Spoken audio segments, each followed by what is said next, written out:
Hello guys, ఇప్పుడైతే మనం morning రైడ్కి అయితే వెళ్తున్నాం. ఇప్పుడే సన్ వస్తున్నాడు. Let's go start.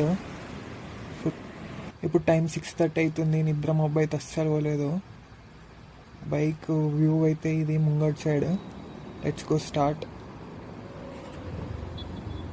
ఫుల్ చలి అంటే చలి ఉంది గైస్. మార్నింగ్ లేవగానే ఇట్లా ఒక రైడ్కి పోతే రిఫ్రెషింగ్ ఉంటుంది.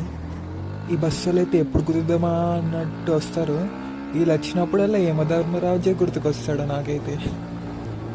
ఇప్పుడు మార్నింగ్ కాబట్టి ట్రాఫిక్ లేకుండా ఇంత ప్రశాంతంగా ఖాళీగా వెళ్ళిపోతున్నా. ఇవే టైంకి ఈడ సాయంత్రం చూడాలి. అసలు ఈ ముందుకి కదలనికే 5 నిమిషాలు పడుతుంది అబ్బా నిజంగా. మొత్తం ఫాగే ఉంది. రోడ్డు కూడా సరిగ్గా కనిపిస్తలేదు. టైం అయితే 6:45 అయింది. ఫాగ్ అయితే అట్లనే ఉంది. సన్ కూడా మెల్లిమెల్లిగా ఇప్పుడే వస్తుండు. ఇప్పుడన్నా రైడ్కి పోవాలంటే